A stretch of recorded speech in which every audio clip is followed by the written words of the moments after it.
Chapter 3 The Tragedy. In the middle of the garden, near the tree of life, stood the tree of knowledge of good and evil. God had designed this tree specifically for them to give evidence of their obedience, faith, and love to Him. The Lord commanded our first parents not to eat from this tree, lest they die. He told them that they could eat freely from all the trees in the garden except one, but if they ate from that tree, they would surely die. When God placed Adam and Eve in the beautiful garden, they had everything that they could desire for their happiness. But in His all-wise plans, God chose to test their loyalty before making them eternally secure. They would have His favor, and He would talk with them and they with Him. Yet He did not place evil out of their reach. Satan was allowed to tempt them. If they endured the test, they would be in the favor of God and the heavenly angels forever. Satan was amazed at his new condition. His happiness was gone. He looked at the angels who, like him, were once so happy, but who had been expelled from heaven with him. Among them there was conflict, disagreement, and bitter accusations. Before their rebellion these things had been unknown in heaven. Satan now saw the terrible results of his rebellion. If he could again be like he was when he was pure, true, and loyal, gladly would he have yielded up the claims of his authority. But he was lost. His groundless, willful rebellion had placed him beyond redemption. And this was not all. He had led others to rebellion and the same lost condition with himself, angels, who had never thought to question the will of heaven or to refuse obedience. This chapter is based on Genesis 2:15-17 and Genesis 3. This chapter is based on Genesis 2:15-17 and Genesis 3. To the law of God till He had put it into their minds. Now they were in turmoil from disappointed hopes. Instead of greater good, they were experiencing the sad results of disobeying and disregarding God's law. Satan considers his course. Satan trembled as he viewed his work. Alone, he thought about the past, the present, and his future plans. In his rebellion, he had had no reason for his course, and he had hopelessly ruined not only himself but the vast array of angels also, who would still have been happy in heaven if he had remained true. The law of God could condemn, but it could not pardon. This great change of position had not increased his love for God or for His wise and just law. When Satan became fully convinced that there was no possibility of his being reinstated in God's favor, he revealed his evil intent with increased hatred and fiery passion. God knew that such determined rebellion would not remain inactive. Satan would invent ways to annoy the heavenly angels and show contempt for His authority. Since he was not allowed within the gates of heaven, he would wait just at the entrance, to taunt the angels and to try to argue with them as they went in and out. He would seek to destroy the happiness of Adam and Eve. He would make every effort to stir them to rebellion, knowing that this would cause grief in heaven. The plot against the human family. Satan told his followers about his plans to pull the noble Adam and his companion Eve away from God. If he could in any way trick them into disobedience, God would make some provision for them to be pardoned, and then he and all the fallen angels would be able to lay claim to a share of God's mercy with them. If this failed, they could unite with Adam and Eve, because once they had transgressed the law of God, they would be subjects of God's wrath, too, like Satan and his angels. This transgression would place them, too, in a state of rebellion, like Satan and his angels, who could then unite with Adam and Eve, take possession of Eden, and hold it as their home. And if they could gain access to the tree of life in the middle of the garden, their strength, they thought, would be equal to that of the holy angels, and even God Himself could not expel them. Adam and Eve warned, God assembled the angels to take action to prevent the threatened evil. It was decided in heaven's council that angels would visit Eden and warn Adam that he was in danger from the enemy. The angels gave Adam and Eve the sad history of Satan's rebellion and fall. They then distinctly informed them that the tree of knowledge was placed in the garden as a way for them to pledge their obedience and love to God. The holy angels could only keep their high and happy state on condition of obedience, and their situation was similar. They could obey the law of God and be inexpressibly happy, or disobey and lose their high position and be plunged into hopeless despair. Angels told Adam and Eve that the most exalted angel, next in rank to Christ, refused to obey the law that God had established to govern heavenly beings. This rebellion, they said, had caused war in heaven, which resulted in the rebellious ones being expelled, and every angel who had united with this leader in questioning the authority of the great Jehovah had been driven out of heaven. This fallen angel was now an enemy to everything that God and his Son held dear. They told them that Satan meant to do them harm, and it was necessary for them to be watchful, because they might come in contact with this fallen enemy. He could not harm them, though, while they obeyed God's command, because, if necessary, every angel from heaven would come to their help rather than allow him to harm them in any way. But if they disobeyed the command of God, then Satan would have power to annoy, perplex, and trouble them from that time on. If they remained firm against the first hints of evil from Satan, they were as secure as the heavenly angels. But if they yielded to the tempter, the same God who did not spare the exalted angels would not spare them. They must suffer the penalty for their transgression, for the law of God was as sacred as himself, and he required wholehearted obedience from all in heaven and on earth. The angels warned Eve not to separate from her husband in her occupations in the garden, because she might come in contact with this fallen enemy. If they were separated from each other, they would be in greater danger than if both were together. Adam and Eve assured the angels that they would never disobey the express command of God. Rather, it was their highest pleasure to do his will.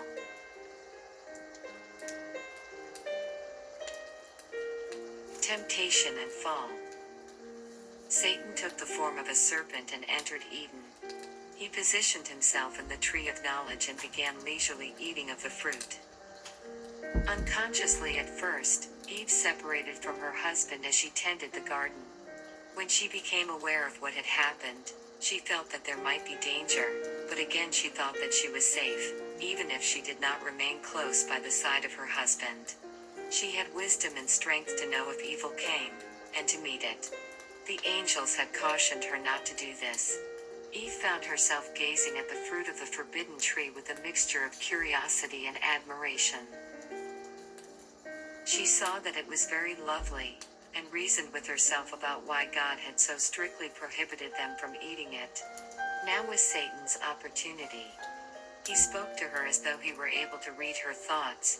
Has God indeed said, "You shall not eat of every tree of the garden"? With soft and pleasant words, and with a musical voice, he addressed the amazed Eve. She was startled to hear a serpent speak, for she knew that God had not given the power of speech to the serpent. Eve's curiosity was aroused. Instead of quickly leaving the spot, she listened to hear a serpent talk. It did not occur to her mind that this might be that fallen enemy, using the serpent as a medium. It was Satan who spoke, not the serpent. Eve was charmed, flattered, infatuated. If she had met a commanding personage, with a form like the angels and resembling them, she would have been on her guard. That strange voice should have driven her to her husband's side to ask him why someone else should speak to her so freely. But she entered into a controversy with the serpent. She answered his question, "We may eat the fruit of the trees of the garden, but of the fruit of the tree which is in the midst of the garden, God has said, 'You shall not eat it, nor shall you touch it, lest you die.'"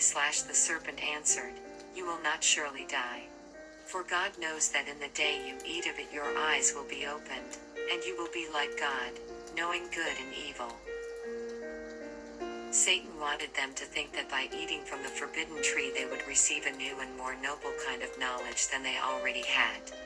This has been his special work, with great success, ever since his fall, to lead people to pry into the secrets of the Almighty and not to be satisfied with what God has revealed, and not to be careful to obey what He has commanded.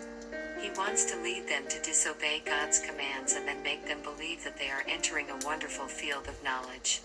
This is purely supposition, and it is a miserable deception. They fail to understand what God has revealed, and they disregard His explicit commandments and aspire after wisdom independent of God, seeking to understand what He has chosen to withhold from mortals. They are elated with their ideas of progress and charmed with their own empty philosophy, but they grope in midnight darkness when it comes to true knowledge.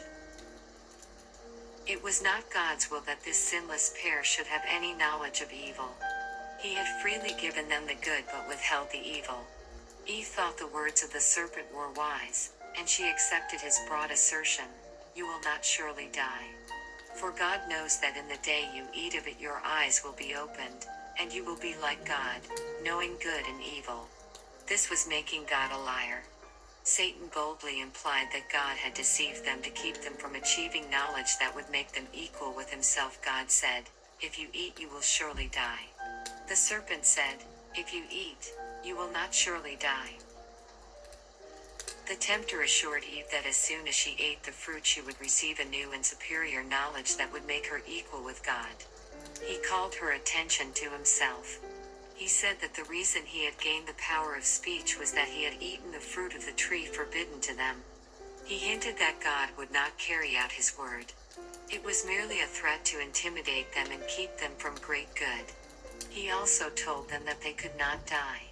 Hadn't they eaten from the tree of life which perpetuates immortality? He said that God was deceiving them to keep them from a higher state of being and a more exalted happiness.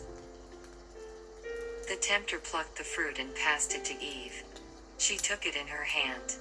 "Now," said the tempter, "you were prohibited from even touching it lest you die."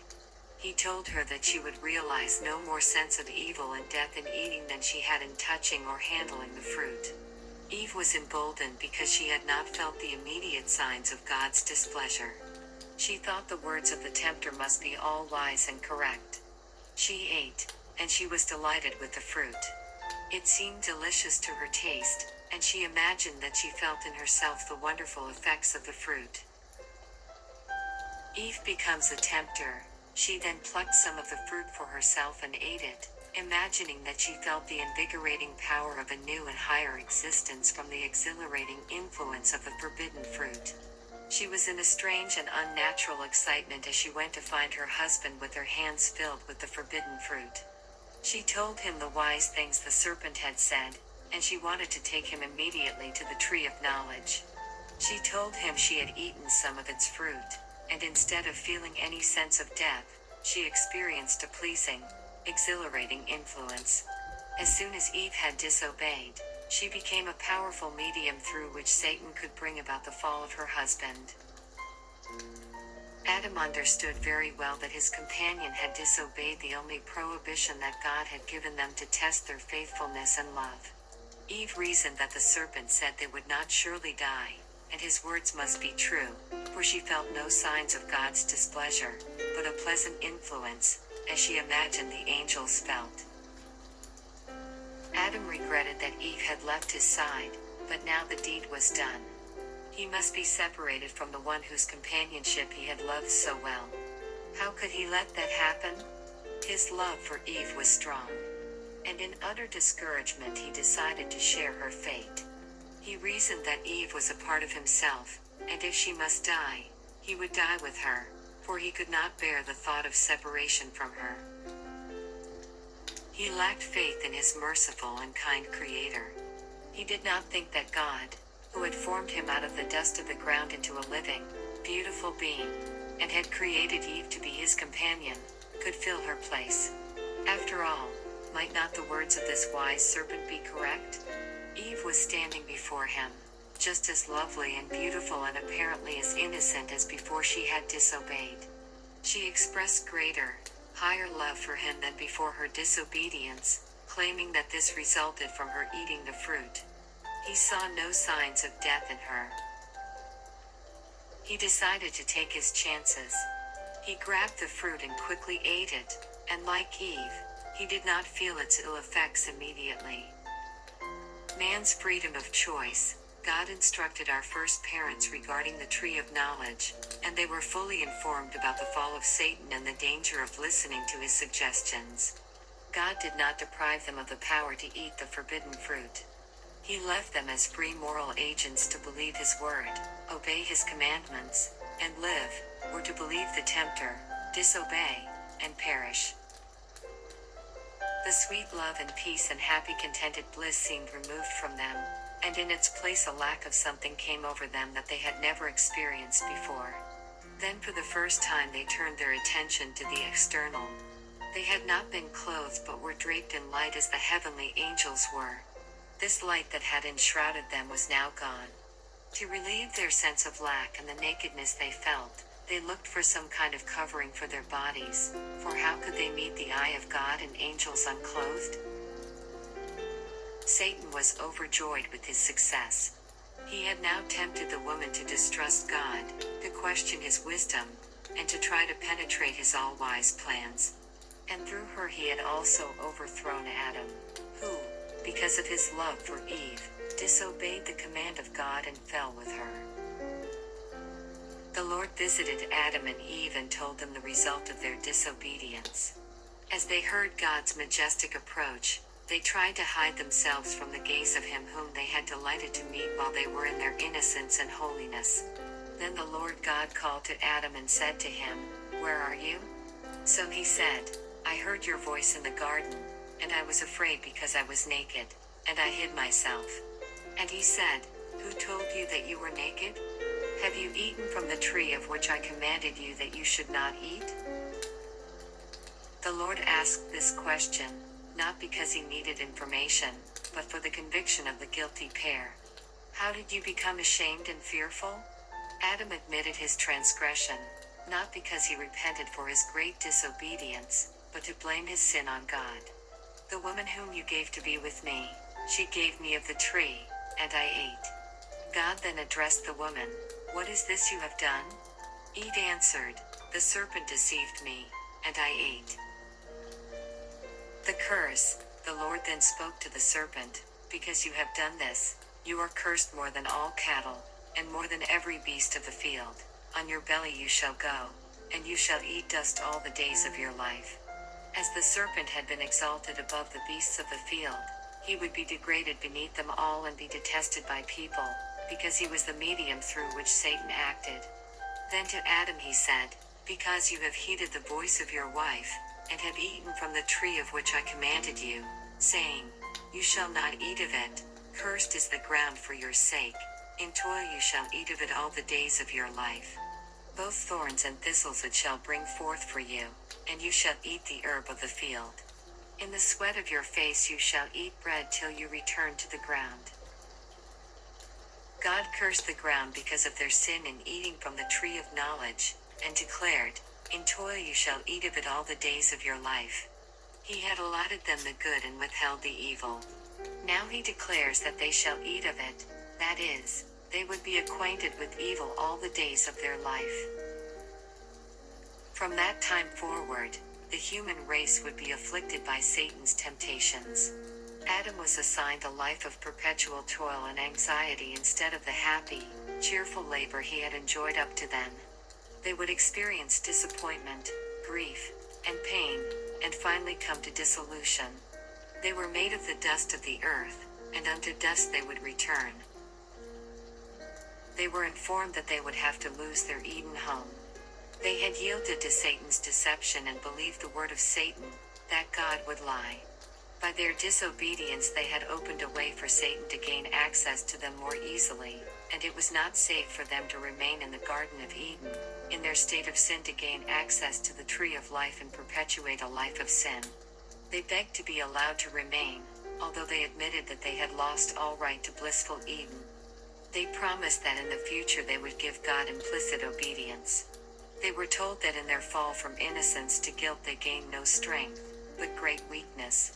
They had not kept their integrity while they were in a state of holy, happy innocence, and they would have far less strength to remain true and loyal in a state of conscious guilt.